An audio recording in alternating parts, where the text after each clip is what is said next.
नागपूरमध्ये राष्ट्रीय ओबीसी महासंघाचं साखळी उपोषण सुरू झालेलं आहे। नागपूरच्या संविधान चौकामध्ये उपोषणाला सुरुवात झाली आहे। ओबीसी आरक्षणाच्या रक्षणासाठी ओबीसी कार्यकर्ते साखळी उपोषणाला बसलेले आहेत। पोलिसांनी त्यांच्या या आंदोलनाला परवानगी दिलेली आहे आणि या आंदोलनाचा आढावा घेतलेला आहे आमचे प्रतिनिधी अमर काणे यांनी।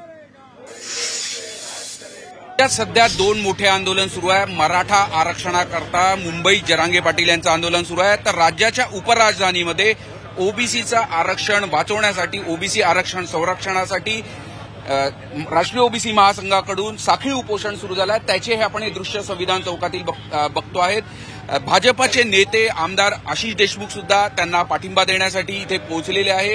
हे आंदोलन पहिल्या टप्प्यातील ओबीसी महासंघाचे आहे। तायवाडे सर आपल्यासोबत आहे। सर, पहिल्या टप्प्यातील आंदोलन साखळी उपोषण सुरू झालेलं आहे, तिकडे जरांगे पाटील यांचंही आंदोलन सुरू आहे मुंबईत आणि उपराजधानीत। आपलं नाही, नक्की त्यांची जी मागणी आहे त्या मागणीलाच आमचा विरोध आहे।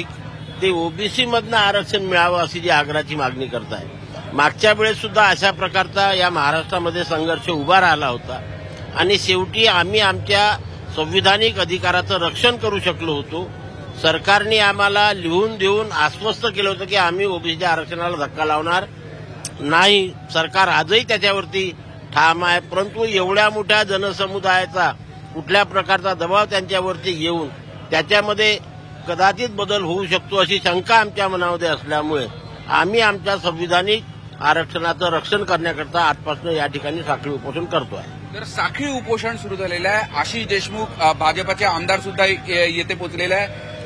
जरांगे पाटील यांच्या आंदोलनाला पाठिंबा देण्याकरता अनेक सर्वपक्षीय नेते काल गेलेले दिसले व्यासपीठावर। आज तुम्ही प्रथमतः इथे पोहोचलेले आहे ओबीसी आरक्षणाला समर्थन देण्याकरता। सातत्याने बघा, कुठेतरी ओबीसी समाजामध्ये असुरक्षिततेची भावना मराठा समाजाच्या आंदोलनाच्या मुळे निर्माण होते आणि सरकार प्रतिबद्ध आहे की ओबीसी समाजाच्या आरक्षणाला कुठेही धक्का न लावता मराठा समाजाला देखील आरक्षण 10% देण्यात आलं।